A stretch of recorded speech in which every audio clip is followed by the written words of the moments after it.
Dans la nuit du 8 au 9 mai 2022, Yannick Aleno a vu sa vie chamboulée. Son plus jeune fils, Antoine, a été fauché par un chauffard alcoolisé en plein Paris. Le chef cuisinier s'est confié sur le deuil toujours difficile et sur les conséquences que ce décès a eu sur sa vie et celle de son couple. Dans la nuit du 8 au 9 mai 2022, Yannick Aleno a vécu un drame que tous les parents redoutent. Le chef cuisinier a appris le décès d'Antoine, son plus jeune fils, fauché par un chauffard alcoolisé au volant d'une voiture volée en plein Paris. Le jeune homme âgé de 24 ans attendait sur son scooter un feu rouge quand il a été violemment percuté. Yannick Aleno tente depuis de surmonter la tristesse de cette douloureuse perte et a décidé, avec Isabelle, la mère de son fils, à travers la création d'une association qui porte le nom d'Antoine Aleno, de faire de son mieux pour venir en aide aux parents et aux proches de ceux qui devront faire ou qui font, comme eux, face au deuil et à l'injustice après un tel accident. Il s'était d'ailleurs confié sur le sujet à nos confrères du magazine Gala. Le papa de Thomas et d'Antoine déclarait « J'ai grandi dans un pays où le mot égalité apparaît sur les frontons des mairies. Celui qui a tué mon fils a passé 6 mois en prison, dont 2 en préventive.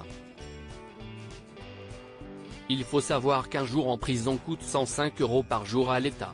Sans oublier la voiture qu'il a pris en charge sur la scène du crime, ni le fait qu'il a été interrogé par des policiers, il a vu un médecin, un psy. Tout cela a été mis en place pour lui. Il soulignait le fait que ça n'avait pas été le cas pour lui et sa famille qui sont pourtant les proches de la victime.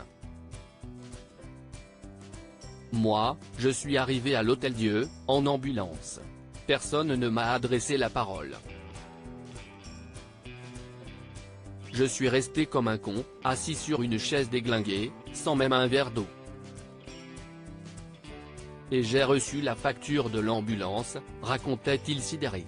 Yannick Aleno poursuivait, quand Antoine est parti, j'ai vu en France, pays des droits de l'homme, des choses que je n'imaginais même pas.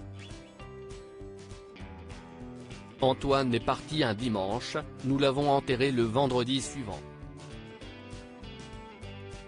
La notoriété de notre famille fait de nous des privilégiés.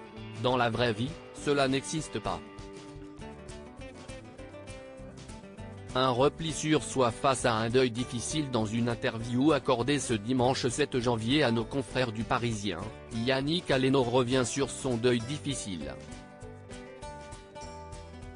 On y apprenait, notamment, que fin décembre 2023, l'ex de Patricia Cass est parvenu à lever des centaines de milliers d'euros pour son organisation philanthropique qui a donc pour but de prévenir les actes de violence contre les jeunes et d'aider les familles endeuillées.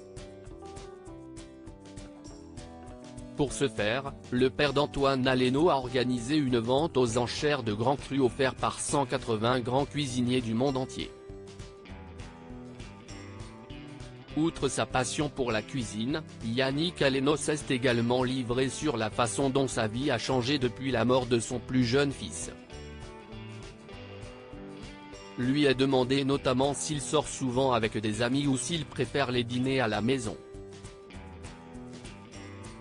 Sa réponse ne s'est pas fait attendre, en fait, depuis Antoine, on s'est un peu replié sur nous-mêmes.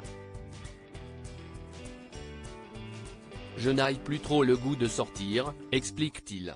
Un impact sur son mariage avec Laurence qui ne le dérange pas, au contraire, à la maison, je prends un peu plus le temps de cuisiner, avant, je tombais facilement sur un paquet de chips. Je prépare beaucoup de légumes, malgré mon côté viandard. J'ai préparé l'autre jour une soupe de lentilles au saté, c'était très bon, avec un verre de Saint-Joseph blanc. Ma femme, Laurence, cuisine aussi, son risotto est meilleur que le mien. Un détail que l'on aimerait bien vérifier.